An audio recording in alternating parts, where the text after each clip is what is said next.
आता कुठे धावी मन तुमचे चरण देखलिया, भाग गेला क्षीण गेला अवघा झाला आनंद। प्रेम रसे बैसली मिठी, प्रेम रसे बैसली मिठी आवडी लाठी मुखासी, भाग गेला क्षीण गेला अवघा झाला आनंद। तुका म्हणे आम्हा जोगे, तुका म्हणे आम्हा जोगे विठ्ठल घोगे खरे माप, भाग गेला क्षीण गेला अवघा झाला आनंद। विठ्ठल विठ्ठल विठ्ठल विठ्ठल कुठे धावे मन तुमचे चरण देखलिया, भाग गेला क्षीण गेला अवघा झाला आनंद। समचरण सरोजं सान्द्रनीलाबुधावं जगननिहित पानी मंडनं मंडनानां, तरुण तुलसीमाला कंदरं कंजनेत्रं, सदय धवलहासं विठ्ठलं चिन्तयामि। पांडुरंग करो प्रथम नमन, पांडुरंग करो प्रथम नमन,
पांडुरंगा करू प्रथम नमन, दुसरे चरण संतांचिया, त्यांच्या कृपादाने कथेचा विस्तारू, बाबाजी सद्गुरु दास तुका। अधिष्ठान जेथे प्रतिष्ठान देखा, तिथे जन्मला गुणातीत एका, जयाचे निनामे चुके जन्म व्यथा, नमस्कार माझा सद्गुरु एकनाथा। अलंकापुरी रम्य सिंहासनस्थं, पदाम्भोज तेजस्फुरदिक् प्रदेशं, विधीन्द्रादिदेवै सदा स्तूयमानं, समाधिस्थमूर्तिं भजे ज्ञानदेवं, सम्पाद्य ज्ञानं च विधाय भक्तिं, विलोकितो येन समाधिराजाः। वैराग्यवन्तं सुविचारयुक्तं, नमामि जोगं शिरीषा गुरुतं। जिथे ज्ञान विज्ञान संजीवभूती, जिथे योग विद्येस सामर्थ्य येती, जिथे मानवाला मिळे मोक्ष गाथा,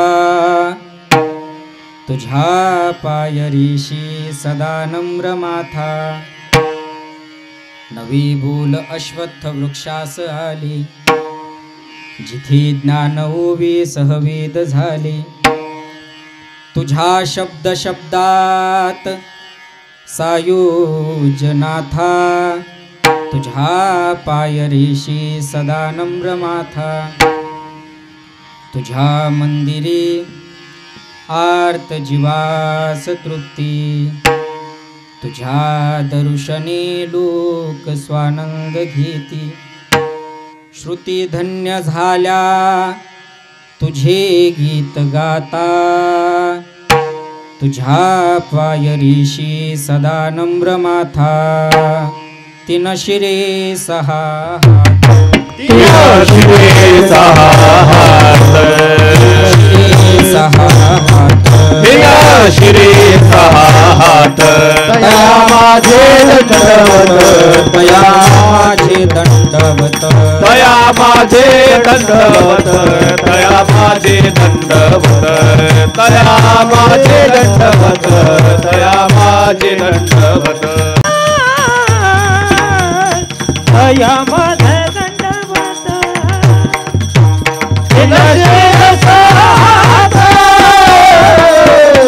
तया माझे तया माझे दंडवत,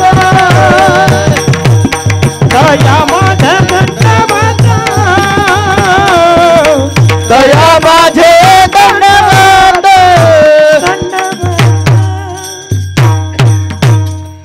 तया माझा दंडवत, मस्तकही पायावरी. या वारकरी संतांच्या आता कोठे धावे मन, तुमचे चरण देखलिया. भाग गेला शिन गेला, अवघा झाला आनंद.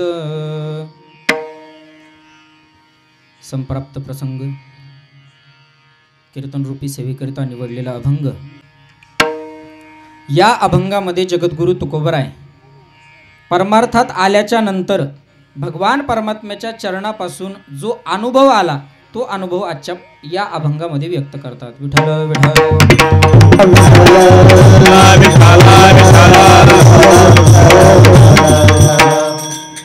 अभंग जगद्गुरु तुकोबरायांचा आहे, 4 चरणाचा आहे. अभंग सर्वांच्या परिचयाचा आहे.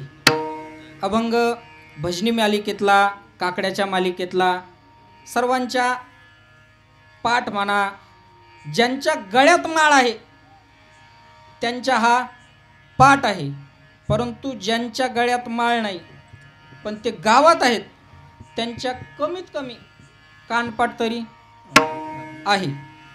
आणि ज्यांचा हा अभंग कानपाठ पण नाही आणि पाठ पण नाही, मला असं वाटतं ते पाकिस्तानचे आहेत. काय कोण विढाल विढाल ते इथले नसावे मग, कारण काकड्यामध्ये आळवणी आहे महाराज. सगळा आनंद जो आहे तो काकड्यामध्ये आहे.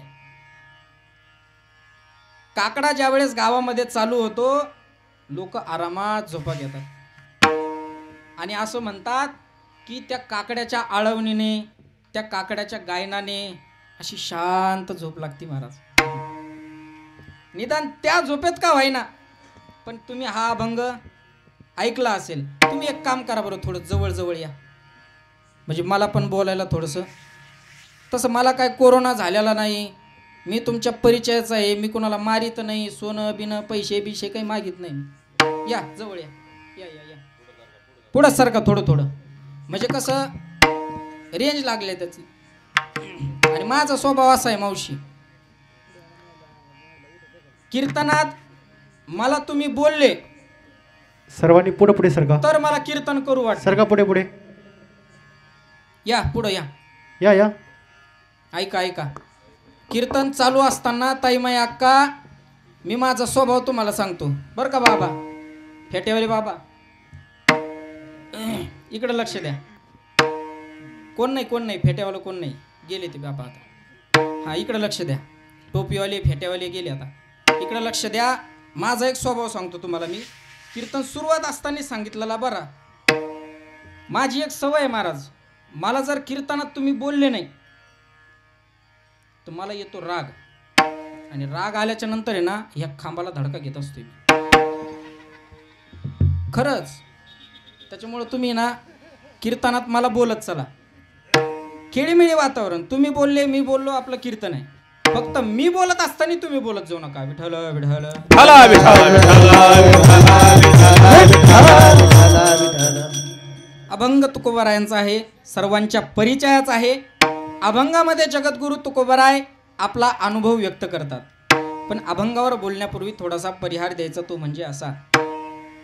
सालाबाद प्रमाणे चालत असलेला हा नाम सप्ताह श्री भगवान दत्तात्रयाच्या जन्म उत्सवानिमित्ताने हा चालत असलेला सुंदर असा सोहळा आहे. या संस्थांचे ज्यांनी हे संस्थान उभा केलं, ज्यांनी हा परमार्थ जोपासला, असे वैकुंठवासी रामराव महाराज सुखासे यांनी हे छोटंसं रोपटं मोठं केलं. आणि या कार्यक्रमाची 34 वर्षापूर्वी त्यांनी सुरुवात केली होती, अगदी छोट्याशा रूपामध्ये. आज एवढा मोठा समाज गोळा झाला आहे, मोठमोठ्या महाराजांचे कीर्तनं आहेत. परंतु महाराजांनी जात असताना माझे परम मित्र किशोर महाराज निकम यांच्याकडे ही जबाबदारी दिली आहे. या कार्यक्रमाची धुरा त्यांच्याजवळ दिली आहे आणि ते पण अविरतपणे पूर्ण ताकदीनिशी या कार्यक्रमाची धुरा जोपासतात. तसेच महाराजांच्या रामराव महाराज सुकाशेंच्या परिवारातील लोक असेल, त्यांचा संपूर्ण सुकाशे परिवार, परिसरातील संपूर्ण गाव, शेंदूरवादा असेल, नागापूर असेल, या परिसरातील सर्व भाविक भक्त. कारण की हा खेळ एकट्याचा नसतो महाराज, तुम्ही सर्व सहकार्य करता. आतापर्यंत इथं छोटे छोटे विद्यार्थी शिकत आहेत. किशोर महाराजांची सुंदर अशी श्री अवधूत गुरुकुलम शिक्षण संस्था आहे. या शिक्षण संस्थेमध्ये हे छोटे छोटे मुलं शिकत आहेत. कोण जाणो या मुलांमधला कुणी एखादा मोठा गायक होईल, कुणी एखादा मोठा वादक होईल, कुणी एखादा कीर्तनकार होईल. महाराज, या संप्रदायामध्ये आपण ज्यावेळेस सेवा करतो ना, सेवा करत असताना ना मनोभावे सेवा करायची बरं का पोरांनो. मनोभावे अंतःकरणातून आपल्या. मी तर एक गोष्ट सांगतो तुम्हाला, तुम्ही किशोर महाराजांना घाबरता का? किशोर महाराजांची भीती वाटते का तुम्हाला? भीती वाटते ना? मी तर असं म्हणेल, तुम्ही किशोर महाराजांची भीती नका बाळगू. किशोर महाराजांची भीती नका बाळगू. आदरयुक्त भीती ठेवा, तुमचं कल्याण झाल्याशिवाय राहणार नाही. विठ्ठल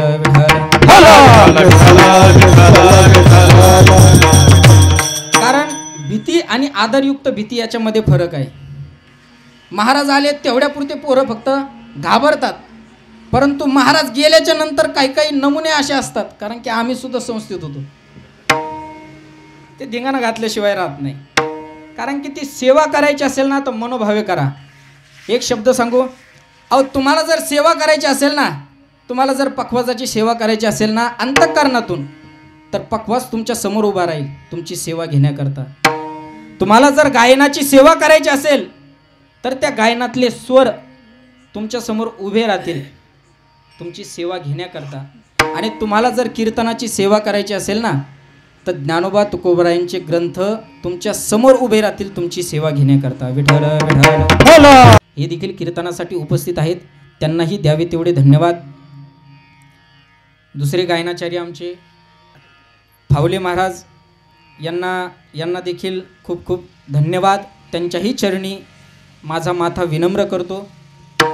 आमचे विनेकरी दादा यांच्याही चरणी माथा विनम्र करतो. संस्थेतील सर्व बालकवृंद आहेत आणि पखवाजासाठी ज्यांची मला साथ लाभली, ज्यांच्या थापीत गोडवा आहे, ज्यांच्या हातात गोडवा आहे, ज्यांच्या स्वभावात गोडवा आहे आणि ज्यांच्याकडे पाहिल्यानंतर अलगद हसू येतं महाराज.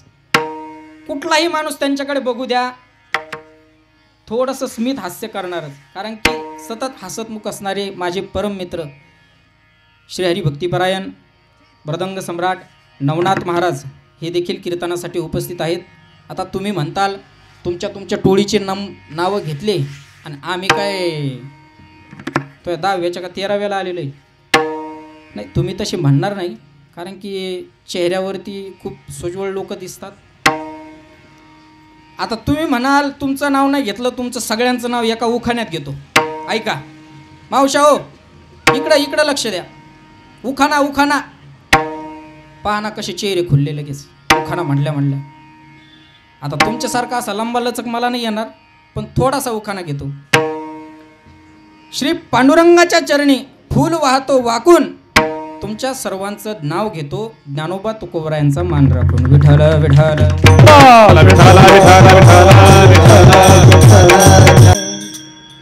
ऐका, राहिलेल्या वेळामध्ये आपल्याला थोडंसं अभंगाच्या पदापदाचं चिंतन करायचं आहे. सर्वांनी माझ्याकडे लक्ष द्या, तर तुम्हाला कीर्तन कळेल. अभंग जगद्गुरु तुकोबारायांचा आहे. अभंगामध्ये जगद्गुरु तुकोबाराय परमार्थातला अनुभव आपल्यासमोर व्यक्त करतात. अनुभव हा शब्द तुम्ही कायम ऐकला असेल, आणि अनुभव हा प्रत्येकाला येतो. प्रत्येकाला म्हणजे नुसतं माणसाला नाही, प्रत्येक जीवाला अनुभव येतो. मी नुसतं माणसाचं म्हणत नाही, प्रत्येक जीवाला महाराज अनुभव येतो. अनुभव हा कोल्ह्या कुत्र्यांना, डुकराला, मांजरीला, सगळ्या प्राण्यांना अनुभव येतो. उदाहरण द्यायचं जर झालं, एखादा कुत्रा एखाद्या गल्लीतून गेला आणि गल्लीतून जात असताना बरं कुत्र्याला आशा कशाची असती? एखाद्या भाकरीची. बरं त्या गल्लीत गेल्याच्या नंतर त्याला भाकरीऐवजी लाकडाचा टोला जर मिळाला आणि दुसऱ्या दिवशी तर तो त्याच गल्लीला जर गेला, त्याला ते आठवतं का नाही? हो विठ्ठल अहो, कुत्र्याला सुद्धा अनुभव येतो. एखाद्या गल्लीनं कुत्रा जाऊ द्या, त्या कुत्र्याला भाकरीऐवजी लाकडाचा टोला बसला ना, तर ते कुत्र परत त्या गल्लीला कधी दिसत नाही. दिसतं का? नाही दिसत महाराज. कारण की अनुभव हा शब्दच असा आहे. बरं, अनुभव ज्या व्यक्तीकडे असतो, ज्या व्यक्तीजवळ अनुभव असतो, त्या व्यक्तीचं गावामध्ये एक वजन असतं, एक प्रतिष्ठा प्राप्त होते त्याला. म्हातारी माणसं कधी कधी बोलता बोलता म्हणत असतात बघा, हे जे केस पांढरे झालेत ना, ते उगच नाही झाले, 80 वर्षाचा अनुभव आहे पठ्ठ्याचा. त्याच अनुभवाच्या जोरावरती ते बोलत असतात. ऐका, एखाद्या गावामध्ये, कारण शहरी भागामध्ये हे पाहायला भेटत नाही, आपल्या गावामध्ये पाहायला भेटतं. शहरी भागामध्ये प्रतिष्ठित व्यक्तींना जास्त मान दिला जात नाही, कारण आजकालचे तरुण पोरं त्या म्हाताऱ्या माणसासमोर सिगरेटची झुरकी ओढतात, पुड्या खातात. परंतु ह्या ज्या वाडवडिलांनी आपल्याला जे संस्कार दिलेत ना, ते संस्कार आपण जोपासले पाहिजे. आणि ते संस्कार फक्त खेड्यागावात पाहायला भेटतात महाराज. ठीक आहे, एखादा मुलगा व्यसनी निघू द्या, परंतु एखादा प्रतिष्ठित व्यक्ती जर त्याच्या समोरून जर गेला ना, तो तेवढ्या पुरता तरी लाजतो महाराज, कारण त्या अनुभवी व्यक्तीप्रती त्याचा आदर असतो. आणि असेच खेड्यागावात त्या प्रतिष्ठित व्यक्तींचा आदर आपल्याला पाहायला मिळतो. एखाद्या गावामध्ये पारावरती बसलेले काही लोक असतात, म्हातारे माणसं. आता काय असतं माहिती आहे का, काही म्हाताऱ्या माणसांचा पारावर बसणं हा जन्मसिद्ध हक्क असतो, कारण की त्यांना त्याच्याशिवाय काही करमतच नाही. ते जन्माला तिथं आणि मरायला तिथंच आलेले आहेत. काय करू, म्हातारे माणसं बसलेले असतात. गावात एखाद्याला बैल खरेदी करायचा असतो. मग तो व्यक्ती बैल मालकाला विचारतो, बैल केवढ्याला द्यायचा, काय द्यायचा. बैल मालक सांगतो 70,000 80,000 रुपये. 70-80,000 रुपये जर त्याने सांगितले, तर तो व्यक्ती त्या अनुभवी म्हाताऱ्याकडे जातो आणि म्हाताऱ्याला म्हणतो, बाबा मला बैल खरेदी करायचा आहे. परंतु तो व्यापारी 70,000 80,000 रुपये म्हणतोय, घ्यावा की नाही. त्यावेळेस तो म्हातारा उठतो, आपला 80 वर्षाचा शेतीचा अनुभव तो तिथं व्यक्त करतो. बैलाजवळ जातो. बैलाजवळ गेल्याच्या नंतर पुढून मागून चक्कर मारतो. त्याचं शेप कसं, त्याच्या नख्या कशा, त्याचे दात पाहतो, त्याचं वशिंड हलवून पाहतो, त्याचं वय काय काय सगळ्या गोष्टी पाहतो. तो मारतो की नाही मारत, या सगळ्या गोष्टी छोट्या मोठ्या गोष्टी पाहिल्याच्या नंतर आणि म्हाताऱ्या माणसाला एक गोष्ट लय कळते महाराज, कोणत्या बैलाला गोम जात आहे. कारण हे आताच्या पोरांना नाही कळायचं. अरे हा अनुभव असतो. आणि तो म्हातारा जर म्हणाला ना ठीक आहे बाबा, तो म्हणतो ना 70-80 हजार 90 गेले तर चालतील, पण हा बैल तू सोडू नको, हा बैल सोडू नको. किंवा कल्पना करा, एखाद्याच्या गावामध्ये एखाद्याच्या मुलीला पाहण्याकरता पाहुणे आले आणि पाहुणे आल्याच्या नंतर मुलाला ही मुलगी पसंत झाली, सगळ्या गोष्टी जमल्यासारख्या झाल्या, दोघांनाही पसंती पटली, परंतु मुलाची अपेक्षा वाढली. मग तो जो व्यक्ती असतो, तो मुलीचा बाप असतो, परत त्या बाबाजवळ येतो. आबा अहो मुलीलाही मुलगा पसंत आहे आणि मुलालाही मुलगी पसंत आहे, पण हा ही बैल बोला ना आता. अहो बोला गड्या, तुम्हाला पहिले काय सांगितलं, तुम्ही जर बोलले नाही तर मी त्या खांबाला धडका घेत असतो, त्याच्यामुळे तुम्ही बोलत चला. काय म्हणला तो, हा ही बैल. आता तुम्ही तुमच्या तोंडानं म्हणले बरं का, म्हणजे हुंडा घेतो त्याला बैल म्हणावं की नाही. बरं ठीक आहे. मग तो म्हातारा माणूस काय करतो, आपल्या 80 वर्षाचा अनुभव पणाला लावतो आणि त्या मुलाला विचारपूस करतो. का रे बाबा, तुझे मामा कुठले आहेत, तुझं गोत्र कोणतं, तुला जमीन जुमला किती आहे, नोकरी वगैरे काय करतो का नाही, गाडी 4 व्हीलर काही आहे का नाही. आणि ह्या सगळ्या गोष्टीची चौकशी केल्याच्या नंतर तो म्हातारा बाबा काय म्हणतो, अरे 90 काय 1 लाख गेले तर चालतील, पण हा बैल हातचा विठाल विठाल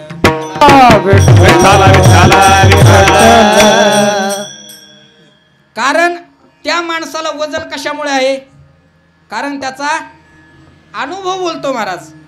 अनुभव हा सगळ्यात महत्त्वाची गोष्ट आहे. अनुभव हा सगळ्यात महत्त्वाची गोष्ट आहे. बरं ठीक आहे, अनुभव शब्द निघाला म्हणून अनुभवाच्या 4 कोट्या करतो मी. पहिला संसारातला अनुभव सांगतो तुम्हाला मी. पहिली कोटी अशी आहे, पहिला प्रकार असा आहे की काही अनुभव घ्यायचेही नसतात आणि काही अनुभव सांगायचेही नसतात. दुसरी कोटी, काही अनुभव घ्यायचे नसतात पण सांगायचे असतात, काही अनुभव घ्यायचे असतात पण सांगायचे नसतात, आणि काही अनुभव घ्यायचेही असतात आणि सांगायचेही असतात. विठाल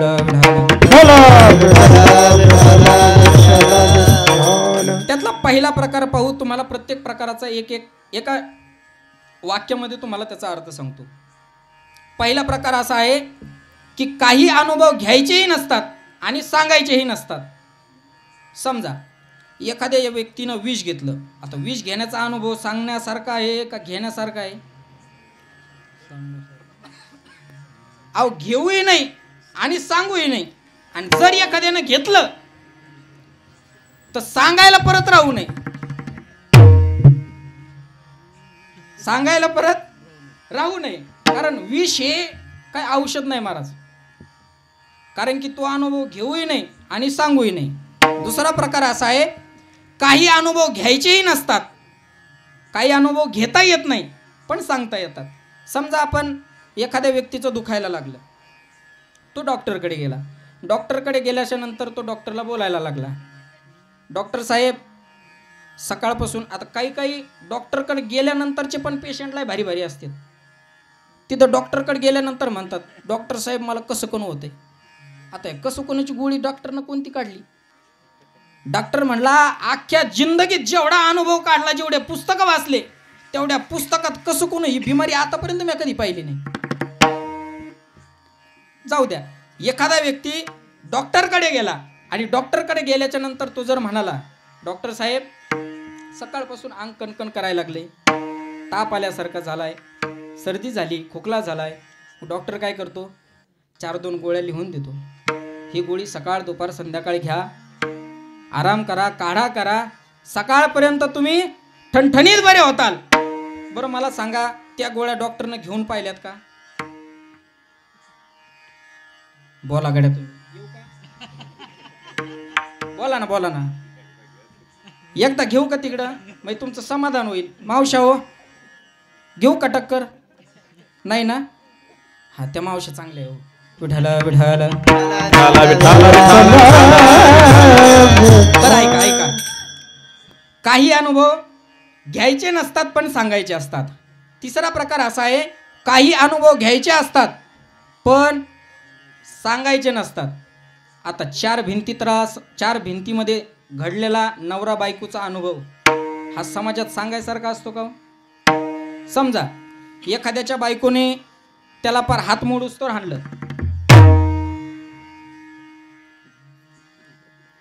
त्यानं दुसऱ्या दिवशी समाजात येऊन सांगायचं असतं का?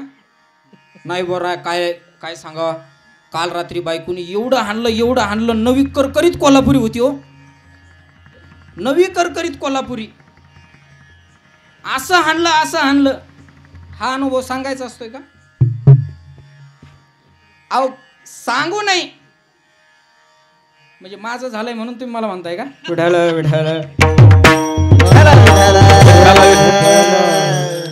अजून काय तशी बारी आली नाही, आणि आली तरी सांगणार नाही.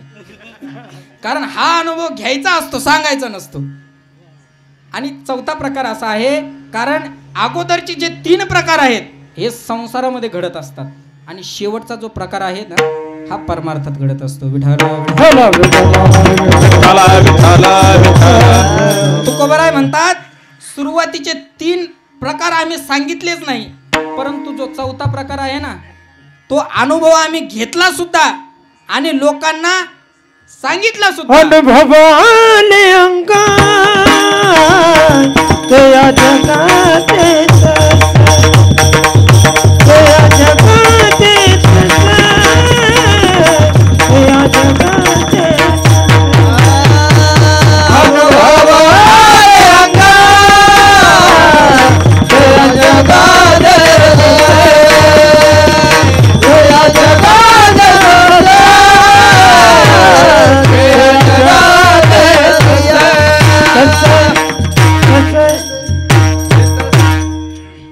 महाराज म्हणतात, अनुभवाल्यंगा ते या जगा देतसे.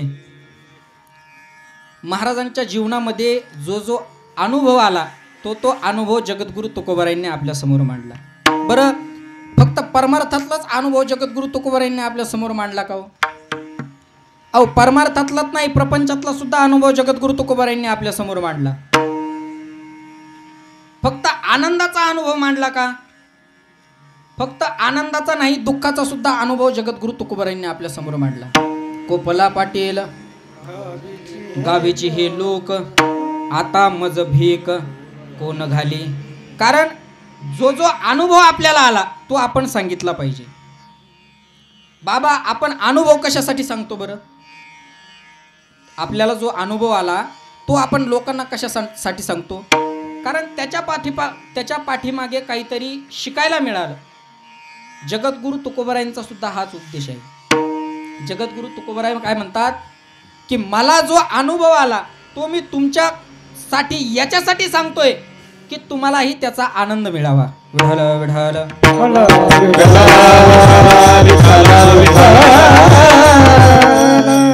जगद्गुरु तुकोबाराय म्हणतात, काय समाजामध्ये एखाद्याला जर चांगला अनुभव जर आला ना, तो आपण समाजासमोर ठेवला पाहिजे. कारण त्याच्यापासून कुणाला तरी शिकायला मिळतं. समजा आपल्या शेतामध्ये 1 एकरामध्ये आपण ऊस लावला आणि साधारणपणे त्या ऊसाचं उत्पन्न आपल्याला पाहिजे आपल्या क्षमतेपेक्षा जास्त झालं, तर तो अनुभव आपण शेजाऱ्याला सांगावा की सांगू नये? सांगितला पाहिजे, कारण त्याचाही भलं होईल ना. जगद्गुरु तुकोबाराय म्हणतात की मला जो अनुभव आला तो मी झाकून नाही ठेवला, आणि तो कशा संबंधाने आला? जगद्गुरु तुकोबाराय म्हणतात की मला जो अनुभव आला तो अनुभव जगद्गुरु तुकोबाराय अभंगाच्या पहिल्या चरणात. आता कोठे दारे मना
आता माझे धावे मला तुझ्या चरणात खालिया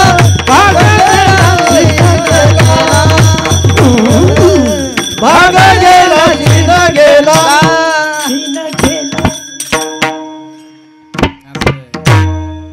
एकदा टाळ्या वाजा, टाळ्या वाजा. काय माहितीये का, प्रत्येक प्रमाण झालं, गायकांनी चाल म्हटली, तुम्ही टाळ्या वाजवत जा. तुमच्याकडे दुसरं काही मागत नाही.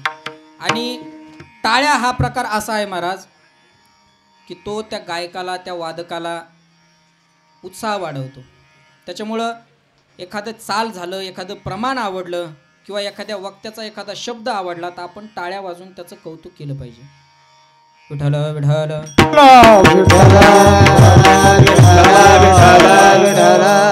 जगद्गुरु तुकोबाराय स्वतःच्या जीवनातला भगवान परमात्म्याविषयी जो अनुभव आला तो अनुभव आपल्या समोर व्यक्त करतात. प्रस्तुत अभंगामध्ये जगद्गुरु तुकोबाराय म्हणतात की आता कोठे धावे मन तुमचे चरण देखलिया. आता कोठे धावे मन. जगद्गुरु तुकोबाराय म्हणतात की आता माझं मन धावायचं थांबलं. आता या शब्दाची कोटी जर करायची जर झाली, काय महाराज, हे बोलणं सोपं आहे पण करणं लय अवघड आहे. कारण संसारामध्ये आपण काही गोष्टी सहज बोलून जातो, सहज बोलतो, परंतु ते करायला अवघड आहे. ते म्हणतात ना, बोल बोलता वाटे सोपे, करणे करता बाकीचं तुम्ही तुमचं माना. कारण बोलायला काही गोष्टी सोप्या असतात पण करायला अवघड असतात. संसारामध्ये काही गोष्टी बोलणं सोपं असतं आणि करणंही सोपं असतं, पण परमार्थात तसं नसतं महाराज. परमार्थात जर बोलणं सोपं असतं पण करणं खूप अवघड असते. आता इथं पारायण चालू आहे, गुरुचरित्र पारायण चालू आहे. गावातला एखादा जर टवळखर माणूस किंवा पोऱ्या जर म्हणाला गुरुचरित्र पारायण एका दिवसात संपवतो मी, येऊन बघ बरं, बसून बघ फक्त. अहो ह्या गोष्टी म्हणायला सोप्या असतात, करायला अवघड असतात. आणि संसारामध्ये लोक म्हणतात माझ्याशिवाय काय होत नाही, काय होत नाही. आता संसारात तुमच्याशिवाय काही होत नाही तुमचं जर तसं मत असेल ना, तर तुम्हाला एक उदाहरण सांगतो मी किंवा तुम्हाला एक सजेशन देतो. 4 महिने चातुर्मास असतो. 4 महिने चातुर्मासाला निघून जायचं. घरी बायका पोरांना सगळ्यांना सांगायचं की रात्रीच्या कीर्तनकाराने मला सांगितलं की 4 महिने चातुर्मासाला जायचं.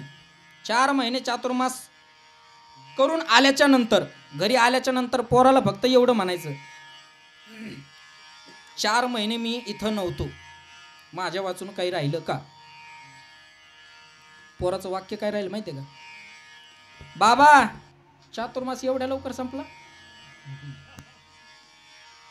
अहो तुमच्याशिवाय काहीच होत नाही असं जर तुम्हाला वाटत असेल ना, अहो तुम्ही गेल्याच्या नंतर, म्हणजे तुम्ही चातुर्मासाला गेल्याच्या नंतर गाय दूध देणार नाही का? शेतात पीक उगणार नाही का? घरच्यांना भाकरी गोड लागायची नाही का? अहो कोणा वाचून कोणाचंच राहत नाही, हे फक्त म्हणायचं राहतं विठ्ठल विठ्ठल.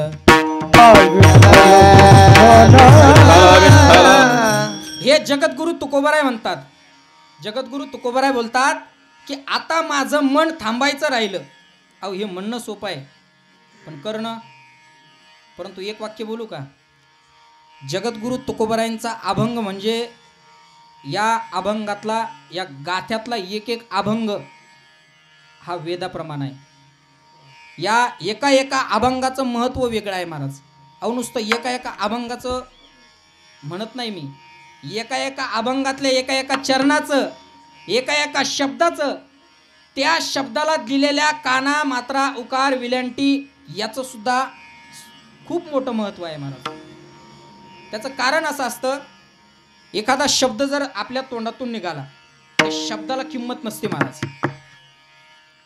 कल्याण महाराज, एखादा शब्द आपल्या तोंडातून निघाला त्या शब्दाला किंमत नसते, परंतु शब्द कुणाच्या मुखातून आलाय याला किंमत असते. कल्पना करा, आपल्या गावामध्ये एखादा चोर सापडला आणि चोर सापडल्यानंतर किशोर महाराजांनी त्याला पकडलं आणि किशोर महाराजांनी डायरेक्ट सांगितलं पोलीसवाल्याला की याला फाशीची शिक्षा पाहिजे. हे कोणी सांगितलं? किशोर महाराजांनी. याला फाशीची शिक्षा पाहिजे. होईल का हो? आणि हेच वाक्य जर जजनं सांगितलं तर अहो दुसऱ्या क्षणाला त्याला फाशी दिली जाईल. विठाल विठाल. ही त्या शब्दाची ताकद नसते, तो शब्द कुणाच्या मुखातून आला याची ताकद असते. जगद्गुरु तुकोबराय म्हणतात की माझं मन आता थांबलं.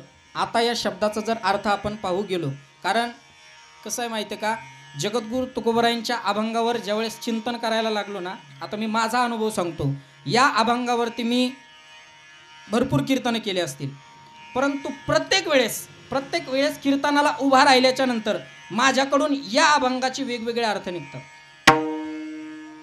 माझ्या मते सांगतो मी, माझा अनुभव सांगतो, कारण की याला सुद्धा अनुभवच लागतो. माझा अनुभव सांगतो मी. जगद्गुरु तुकोबरायांचा नुसता आता या शब्दाचा अर्थ जर आपण काढू गेलो, आता या शब्दाचे अर्थ काय काय निघतात माहिती आहे का?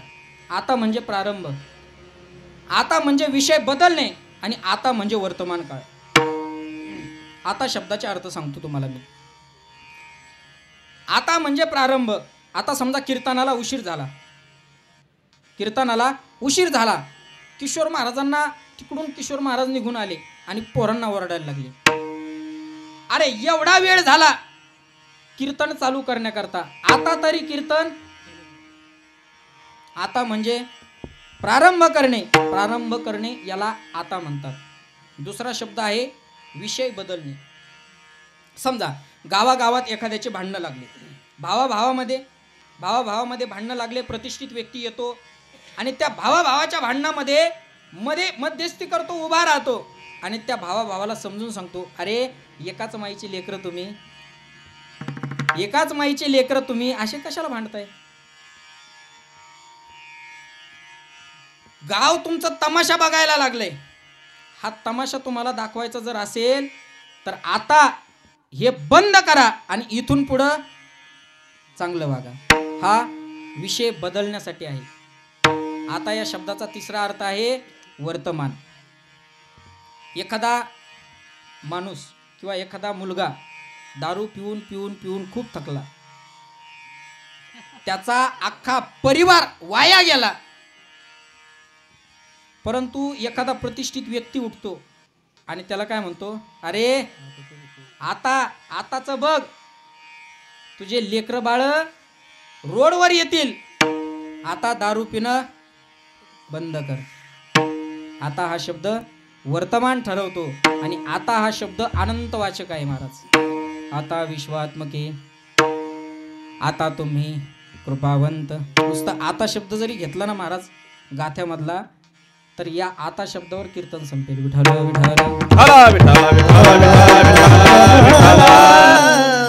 या अभंगातला दुसरा शब्द आहे आता. कोठे हा प्रश्नवाचक शब्द आहे. काही शब्द असे असतात की त्या प्रश्नातच उत्तर असतं महाराज. हिरण्यकश्यपूने प्रल्हादाला विचारलं होतं, तुझा देव कुठे आहे? हिरण्यकश्यपूने उत्तर दिलं होतं, उत्तर, माझा देव कोठे नाही ते सांगा. विठ्ठल जळे सळे भरला, रीता ठाव नाही उरला, आदम्या दृष्टीने पाहिला, विठ्ठल विठ्ठल जळे भरला, रीता ठाव नाही उरला, आदम्या दृष्टीने पाहिला,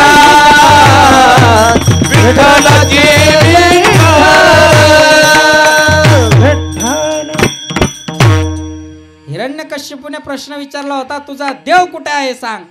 प्रल्हादाने काय सांगितलं होतं, अहो माझा देव कुठे नाही ते सांगा.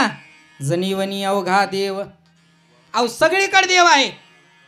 म्हणजे हे प्रश्नार्थ आहे, परंतु प्रश्नातच उत्तर आहे. आता कोठे धावे मन. आता या मनाचा जर विचार करायचा जर झाला तर मनाचा स्वभावच असा आहे महाराज, मन हे शांत राहत नाही. गीतेमध्ये भगवान परमात्म्यासोबत बोलत असताना अर्जुन म्हणतो, देवा ज्यावेळेस भगवान परमात्मा अर्जुनाला म्हणतात की अर्जुना तू एक काम कर, तुझं मन लय चलबिचल झालंय, तू हे मन मला दे. त्यावेळेस अर्जुन भगवान परमात्म्याला म्हणतो देवा काय करू, हे मनच माझ्या ताब्यात नाही, मन हे माझ्या ताब्यात नाही. अहो मन हे खूप चंचल आहे, खूप चंचल आहे. चंचलम ही मन कृष्ण. भगवान परमात्म्याला अर्जुन म्हणू लागला की माझं मन हे चंचल आहे, पण जगद्गुरु तुकोबराय त्याच्या पुढे जाऊन बोलतात हे मन कसं आहे, बहुत चंचल चपल जाता येता न लगे वेळ. चंचल आणि चपल हे दोन शब्द जगद्गुरु तुकोबरायांनी इथे वापरले. या दोन्ही शब्दाचा एका एका वाक्यात तुम्हाला मी उत्तर देतो. या दोन्ही शब्दाचा अर्थ तुम्हाला सांगतो. चंचल म्हणजे काय आणि चपल म्हणजे काय.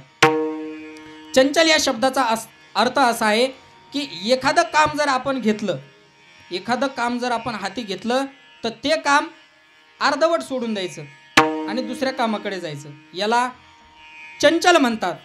आणि तेच काम हाती जर घेतलं, तेच काम पूर्ण करून दुसऱ्या कामाकडे जाणं किंवा दुसरं काम करणं, याला चपल म्हणतात.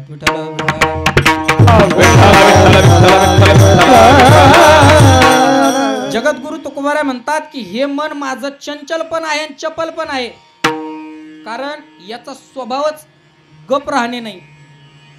काय असतं महाराज, स्वभाव हा जो प्रकार आहे ना, हा रक्तातच येत असतो. स्वभाव हा जो प्रकार आहे ना, हा रक्तात असतो महाराज. उदाहरण द्यायचं जर झालं, एका राज्यामधला राजा शिकारी करता वनामध्ये निघून गेला. स्वभाव कसा असतो त्याच्याविषयी तुम्हाला मी सांगतोय. एक राजा शिकारी करण्याकरता वनामध्ये निघून गेला आणि वनामध्ये गेल्याच्या नंतर त्या शिकारीच्या गडबडीमध्ये त्याचे सैनिक एकीकडे गेले, त्याचा प्रधान एकीकडे गेला आणि राजा एकीकडे निघून गेला. सगळे अस्ताव्यस्त झाले महाराज, कुणाचाच कुणाला पत्ता लागेना आणि सगळे रस्ता विसरून गेले. परंतु त्यातला जो एक सैनिक होता, तो सैनिक एका वाटेने चालत चालत बरंच लांब आला आणि लांब आल्याच्या नंतर एका चौफुल्लीमध्ये येऊन थांबला की ज्या ठिकाणाहून चारही बाजूला रस्ते जात होते. आणि त्या चौफुल्लीमध्ये एका वृक्षाच्या झाडाखाली एक आंधळा माणूस भगवंताचं नामस्मरण करत बसलेला होता. हरे राम राम राम हरे हरे, भगवंताचं नामचिंतन करत बसलेला होता. तो सैनिक आला आणि त्या सैनिकाने त्या आंधळ्या माणसाला रस्ता विचारण्यासाठी आवाज दिला. हे आंधळ्या, मी या वनात आल्याच्या नंतर रस्ता भटकलोय, मला जाण्याकरता रस्ता शोधत नाही, आमच्या राज्याचा रस्ता तुला माहित असेल तर सांग. त्या आंधळ्या व्यक्तीने सांगितलं, हा समोर जो रस्ता जातो या रस्त्याने तू सरळ जा, राज्यामध्ये पोहोचशील. काही काळ निघून गेला. काही वेळानंतर तिथं प्रधान आला. प्रधान आल्याच्या नंतर प्रधान त्या अंध व्यक्तीला बोलायला लागला. अहो आंधळे बाबा, अहो या वनामध्ये आलोय, रस्ता चुकलोय, तुम्हाला जर आमच्या राज्याचा रस्ता माहीत असेल तर सांगा. त्या आंधळे बाबांनी त्या प्रधानजीला सुद्धा रस्ता सांगितला. अहो आत्ताच तुमच्या राज्याचा सैनिक इथून निघून गेला आणि त्या सैनिकाने मला रस्ता विचारला, तो याच रस्त्याने सरळ गेला, पुढे गेला की काही 10-5 पावलानंतर तुम्हाला तो भेटून जाईल. परत काही वेळ निघून गेला. काही वेळ निघून गेल्याच्या नंतर तिथं राजा आला. राजा आल्याच्या नंतर तो आंधळा व्यक्ती भजन करत बसलेला होता. राजा आला. राजाने त्या आंधळ्या व्यक्तीला विचारलं, अहो सुरदास, माझ्या राज्याचा रस्ता मी चुकलो आहे, तुम्हाला जर रस्ता माहीत असेल तर सांगा. आंधळा व्यक्ती हुशार होता. आंधळा व्यक्ती म्हणाला, अगोदर तुमचा सैनिक आला, नंतर तुमचा प्रधान आला आणि राजेसाहेब आता तुम्ही आलेला आहात, असंच सरळ या रस्त्याने जा, पुढे तुमचा प्रधान तुमचा सैनिक याच रस्त्याने भेटल. आता राजा 2-5 पावलं पुढे गेला, परंतु त्याच्या मनात विचार आला, हा बाबा बोला ना. असं थोडं थोडं बोलत चला, कारण की तुम्हाला अगोदर सांगितलेलं आहे, नाही तर तिकडे येऊन परत एकदा धडक घेईन मी. हा बाबा आंधळा, मग याला सैनिक कोण, प्रधान कोण, राजा कोण हे कसं काय कळालं? हा पंढरपूर मधल्या घाटावरचा तर आंधळा नसेल का? तिथं बसलेले असतील ना डुप्लिकेट, तसं तर नसेल ना. मग तो राजा पाठीमागे आला आणि त्या सूरदासांना विचारू लागला, सूरदास, अहो पुढे प्रधान गेला, पुढे सैनिक गेला, मी राजा आहे, अहो तुम्हाला डोळे नाही, तुम्हाला हे सगळं कळतं कसं काय? तुम्ही नक्की आंधळेच आहात का? तो आंधळे बाबा म्हणाला की राजेसाहेब, आईच्या पोटात, आईच्या उदरात असतानाच माझे डोळे गेले, तेव्हापासून मी आंधळा आहे. मग तुम्हाला प्रधान कोण, सैनिक कोण, राजा कोण कसं कळालं? त्यावेळेस त्या बाबांनी उत्तर दिलेलं फार गोड आहे. बाबा म्हणाले की ज्या वेळेस सैनिक आला, सैनिक मला म्हणाला, हे आंधळ्या, त्याच्या बोलण्यातूनच कळालं की हा सैनिक व्हायच्याच लायकीचा आहे. दुसऱ्या वेळेस प्रधान आला, त्या प्रधानाने थोडी मवाळ भाषा उच्चारली. आंधळे बाबा, अहो मी रस्ता चुकलोय, मी कल्पना केली की हे नक्की प्रधान असेल, आणि राजेसाहेब तुम्ही आले, तुम्ही डायरेक्ट मला सूरदास म्हणाले, याचा अर्थ तुम्ही बोला ना राव, याचा अर्थ तुम्ही राजा आहात.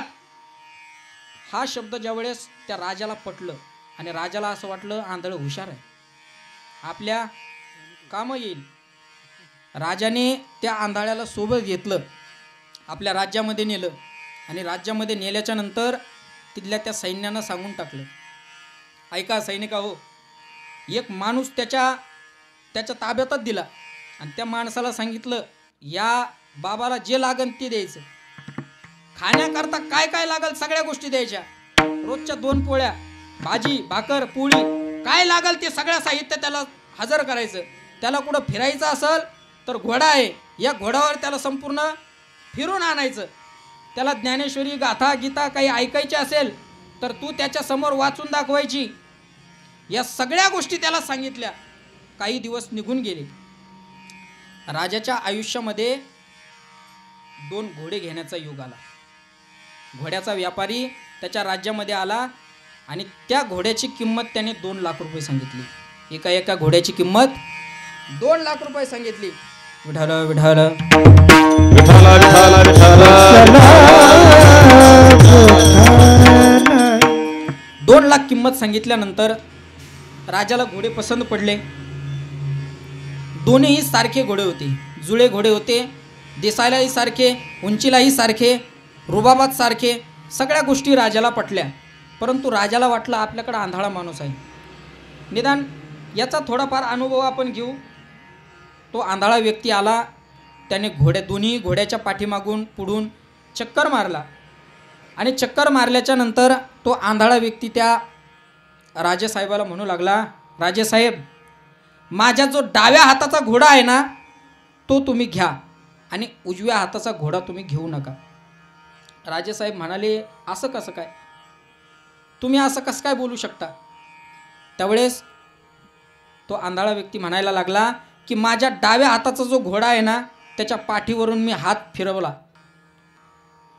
त्याच्या पाठीवरती हात ठेवता ठेवता त्याच्या अंगातून काटा मारला त्यानं, आणि जो दुसरा घोडा आहे ना त्याच्या अंगावरून मी हात फिरवला, तो शांतपणे उभा राहिला. हा घोडा आपल्या कामाचा नाही आणि जो चपळ घोडा आहे ना हा आपल्या कामाचा आहे. राजाला वाटलं 2 लाख रुपये आपले त्यानं वाचवले. व्यापाऱ्याला म्हणे, हा घोडा मला लागतो, हा घोडा तू तुझा वापस घेऊन जाय. राजा एवढा खुश झाला, 2 लाख रुपये वाचले. राजाने आला, त्या हिऱ्याच्या व्यापाऱ्यामध्ये सुद्धा राजाला त्याने अमोप पैसे वाचून दिले. त्यावेळेस सुद्धा राजा खुश झाला आणि राजाने सैनिकाला सांगितलं, याला उद्यापासून 2 बुंदीचे लाडू वाढत जा. या अशा गोष्टी राजाचा फायदा करत करत करत गेला. एक दिवस राजाला प्रश्न विचारला, याला घोड्यातलं कळतं, याला माणसातलं कळतं, याला हिऱ्यातलं कळतं, आपलं तरी विचारून बघा. राजा कुणी नसताना त्या आंधळ्याजवळ गेला आणि आंधळ्याला विचारू लागला, सूरदास, तुम्हाला या सगळ्या गोष्टी कळतात, तुम्हाला घोड्यातलं कळतं, माणसातलं कळतं, हिऱ्यातलं कळतं, माझ्याविषयी तुमचा काय अनुभव आहे, माझ्याविषयी तुमचं काय मत आहे, सांगा बरं. आंधळा म्हणाला, राजेसाहेब, तुम्ही ऐकू नये आणि मी सांगू नये, तुम्ही ऐकू नये मी सांगू नये, असं सांगितल्यानंतर माणसाला आणखीनच चिव येतो महाराज. राजेसाहेब म्हणे, आता तर तुम्हाला सांगावंच लागेल. आंधळा म्हणे, हे बघा राजेसाहेब, आपलं चालू आहे तर वर चालू द्या. मी काही गोष्टी बोललो आणि तुम्ही जर मला फासावर दिलं, तुम्ही जर मला हाणमार केली, तुम्ही जर मला शिवीगाळ केली, तर हे वेगळं व्हायचं. राजेसाहेब म्हणे, मी तुला अभय देतो, मी तुला शिव्याही देत नाही, मी तुला मारतही नाही, मी तुला अभय देतो, पण माझ्याविषयी सांग. आता आंधळ्या व्यक्तीला एवढी विनंती केल्यानंतर आंधळा व्यक्ती म्हणे, राजेसाहेब, एक वाक्य बोलतो, तुम्ही वाईट मानून घेऊ नका, तुम्ही तुमच्या बापाचीच नाही. तुमच्याकडे लेट करंट आहे का? विठाल विठाल काय म्हणाला तो, तुम्ही तुमच्या, अहो साधारण एखाद्या माणसाला जर असं म्हणलं तर त्याला किती राग येतो बाबा, उठून 2 मुस्काडात मारतो. आणि राज्याचा राजा, आणि त्या राजाला म्हणे तुम्ही तुमच्या बापाचेच नाही. राजाला राग आला, राजा त्या आंधळ्या व्यक्तीला शिव्या द्यायला लागला, तलवार घेऊन त्यांच्यावर उघडायला लागला. त्यावेळेस आंधळा व्यक्ती काय म्हणे, राजेसाहेब, आपली बोली काय झाली? बोली भाई बोली, अंगाला हात लावायचा नाही, अंगाला हात लावायचा नाही, शिवीगाळ करायची नाही. तुम्ही काय म्हटले होते? मी आधी सांगितलं नव्हतं आणि आता तुम्ही म्हणले सांगा म्हणून सांगितलं. तुम्हाला जर खोटं वाटत असेल तर तुमची आई अजून जिवंत आहे, तुमच्या आईला जाऊन विचारा. राजा गपगुमान आईजवळ गेला आणि आईला जाऊन विचारायला लागला, आई साहेब, खरं सांगा मी कोण? आई म्हणाली, अरे तू या राज्याचा राजा आहे, तू माझा मुलगा आहे. नाही नाही, खरं सांग, मला आंधळ्यानं सगळं सांगितलंय, तू सांग मला आता मी कोणाचा आहे. त्यावेळेस त्या आईचा नाविलाज झाला आणि ती आई सांगायला लागली, अरे तुझे वडील राजे आणि आम्हाला संतान नव्हती, या राजाला वारीस नव्हता. अनेक परिश्रम केले, अनेक खेट्या केल्या, अनेक नवसं केले, पार गुजरातपर्यंत गेलो, पण काय मुलगा काय झाला नाही. आणि नेमकं तुझ्या बापाची तब्येत बिघडली आणि मग तुझ्या बापाने प्रधानजीला बोलवलं आणि प्रधानजीला म्हणे की राज्यातून कुणीही मुलगा उचलून आण आणि त्याला माझा मुलगा घोषित कर, आपण संपूर्ण राज्य त्याला सोपवून देऊ. राजा फिरत होता आणि नेमकं त्याच काळात आपल्या जो स्वयंपाकी आहे, जो आचार्य आहे, त्या आचार्याला 2 जुळी मुलं झाली होती. त्यातलाच तू असं सांगितल्यानंतर त्या राजाची टूप पेटली. तो आंधळे बाबाचे डायरेक्ट पायच धरले.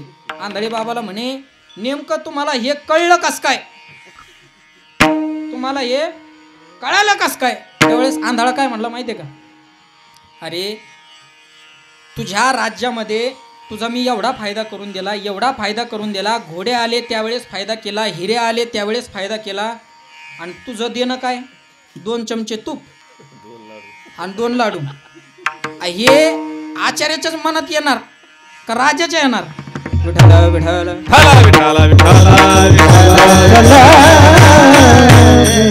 मी सांगत होतो, हा स्वभाव असतो, स्वभाव. आणि हा जो स्वभाव आहे ना, हा रक्तातच असतो महाराज. हा जो स्वभाव आहे हा रक्तात असतो आणि तसा मनाचा स्वभावच आहे, चंचल आहे, एका जागेवर कधीच थांबत नाही, एका ठिकाणी कधीच बसत नाही. तुम्ही जुन्या काळात बरं, हे जे मन आहे ना, एक जुनी म्हण आहे पहा, जित्याची खोड मेल्याशिवाय जात नाही. मी त्याच्या पुढचं वाक्य बोलतो, जित्याची खोड मेल्याशिवाय सुद्धा जात नाही, मेलं तरी जात नाही. काय म्हणणं आहे तुमचं? मेलं तरी जात नाही, म्हणूनच पिंडाला कावळा शिवत नाही. विठ्ठल विठ्ठल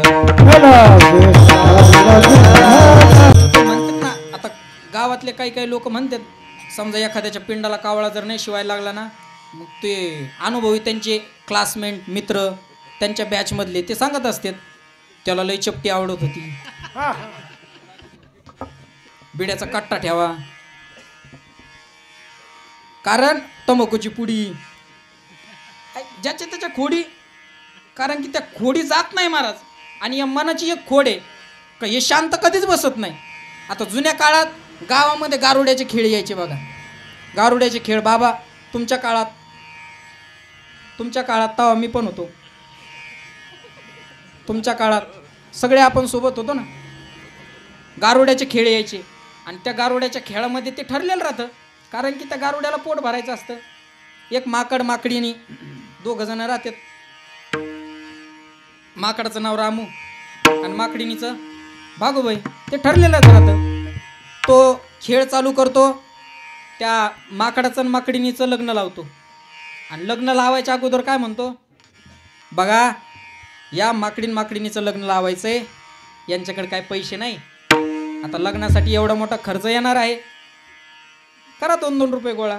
मग ते माकडीनीच्या हातात ताटली देतो, माकडाच्या हातात ताटली देतो आणि ती माकडीनं माकड गोल गोल फिरून सगळ्यांकडून 2-2, 3-3, 2-2, 3-3 रुपये गोळा करतं.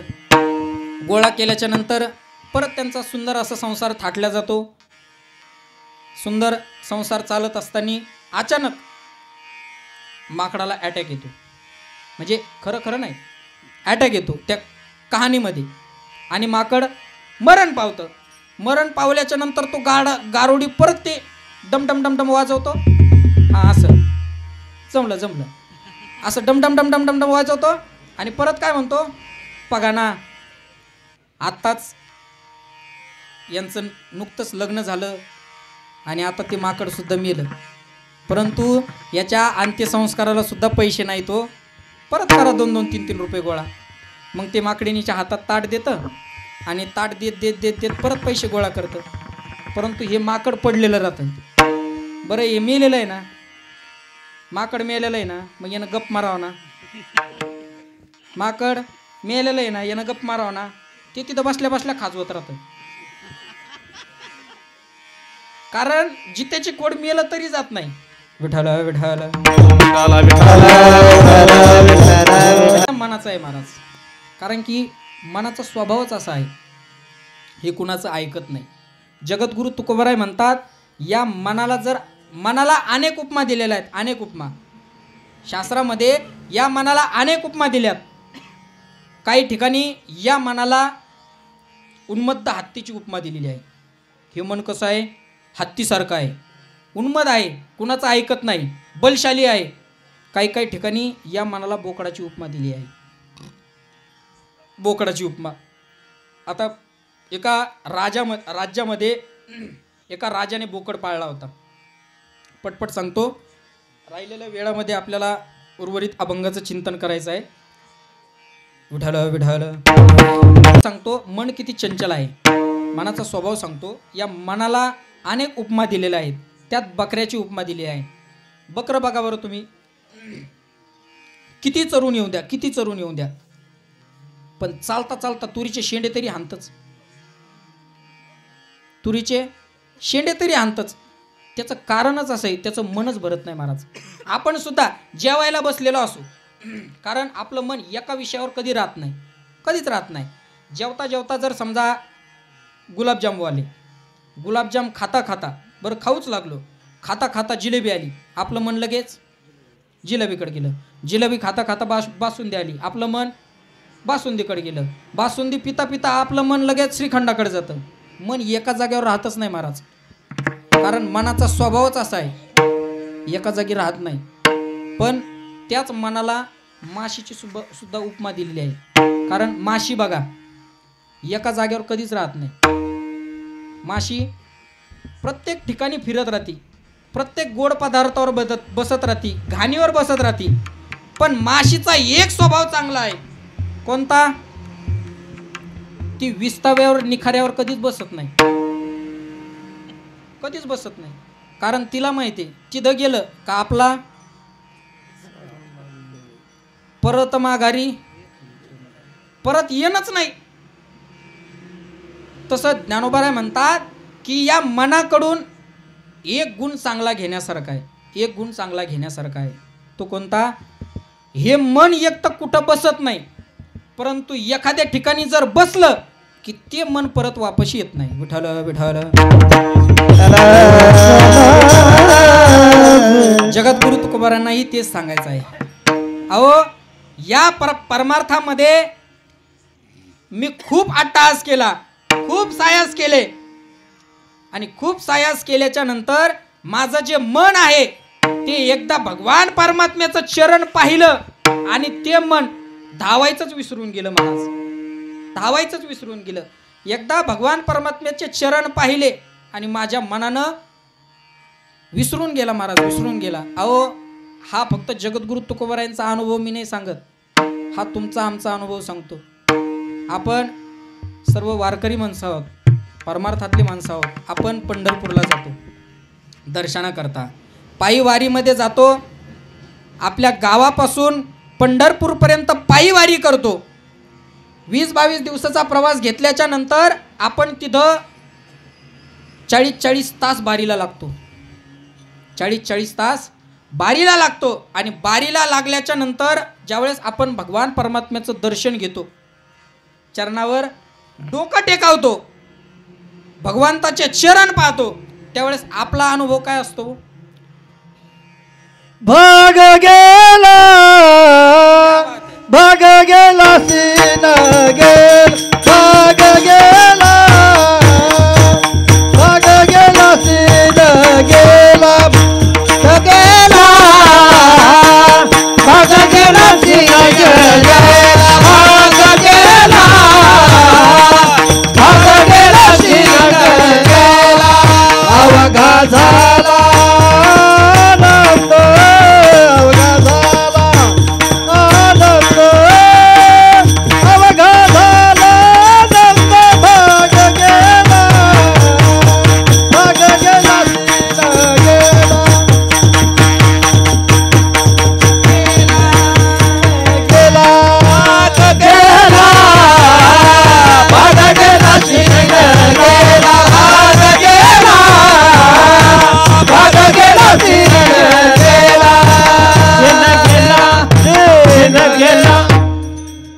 आपला अनुभव काय असतो?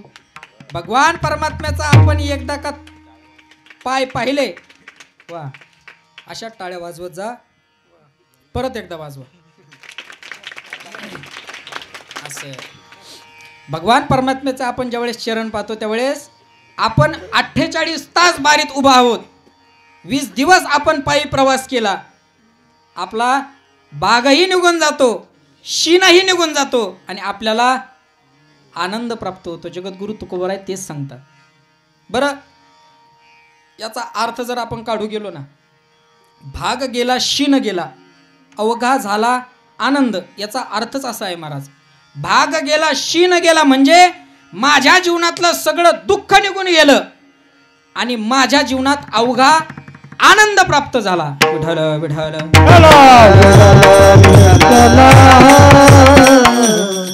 भाग गेला शीन गेला, अवघा झाला अभंग. मर्यादित वेळेमध्ये 2 चरणाचं आपण चिंतन पाहिलंय. अजून राहिले 2 चरण. अजून किती तास लागतील आपल्याला? 2 तास. पण अजून 2 तास जर घेतले ना तर बसलेले बुटं काढते, म्हणजे मारायला नाही, जायला.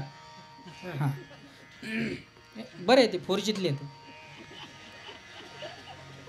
संप्रदायाच्या नियमाप्रमाणे सुंदर असं आपण भजन घेऊ आणि भजन घेतल्यानंतर काही वेळामध्ये आपल्या सेवेला सुरुवात करू. कोण म्हणलं? पूर्ण विराम देऊ. सुंदर असं भजन होणार आहे. सगळ्यांनी वर हात करायचे, सगळ्यांनी वर हात करायचे. रगीतले वर हात कर. रखुमाई जय विठोबाय रखुमाई, जय जय विठोबाय रखुमाई.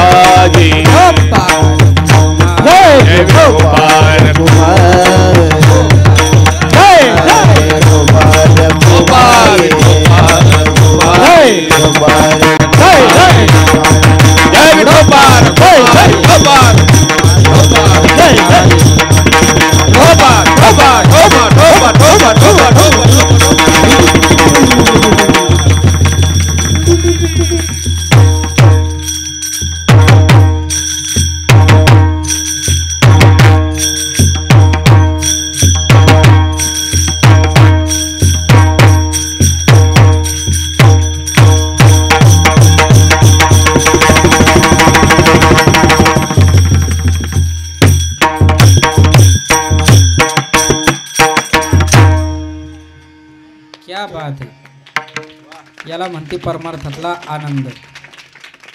कल्पनेला जसं पटेल तसं या तुकोबरायांच्या अभंगाच्या 2 चरणावरती मी माझं मत व्यक्त करण्याचा प्रयत्न केला. जे काही असेल ज्ञानोबा तुकोबरायांच्या सानिध्यात राहून पैठणला असताना शांतीब्रह्म एकनाथ महाराजांच्या चरणाजवळ राहून जे काही अध्ययन करण्याचा योग आला तेच मी तुमच्यासमोर मांडलं. आणि एक छोटीशी सूचना आहे.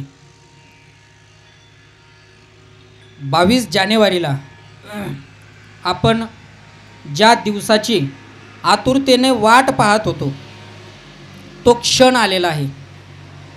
कारण बऱ्याच दिवसापासून आपल्यातले बरेच लोक शहीद झालेत, बरेच लोक मारल्या गेलेत, परंतु त्यांच्या त्या वीरगतीला आता कुठेतरी दिलासा मिळालेला आहे. कारण हिंदू संस्कृतीमध्ये, सनातन संस्कृतीमध्ये मानले जाणारे श्रीराम प्रभूंच्या मंदिराचं मूर्ती प्राणप्रतिष्ठा 22 जानेवारीला होणार आहे. आणि काही दिवसातच आपल्याकडे त्या अक्षदा कलश येणार आहे. त्या मंदिराच्या निमंत्रणाची अक्षदा आपल्या घराघरापर्यंत पोहोचणार आहे. मग आपल्या सगळ्यांना तिथं जायचं आहे का? नाही. सगळ्यांनी तिथं जाऊन गर्दी नाही करायची. त्यांचं म्हणणं असं आहे की आपण सर्वांनी आपल्या घरोघरी भगवान परमात्म्याचा जल्लोष साजरा करायचा. कारण या हिंदू संस्कृतीमध्ये आपल्याला या गोष्टीसाठी आपण त्या गोष्टीचे साक्षीदार होणार आहोत. आपण सर्वांनी जशी आपण घरी दिवाळी साजरी करतो ना तशी दिवाळी साजरी करायची.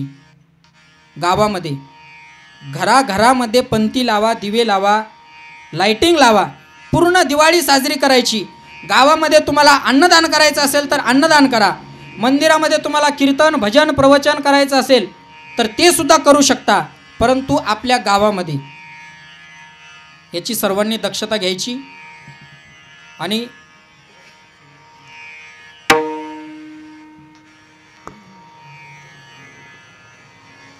ज्ञानेश्वर माऊली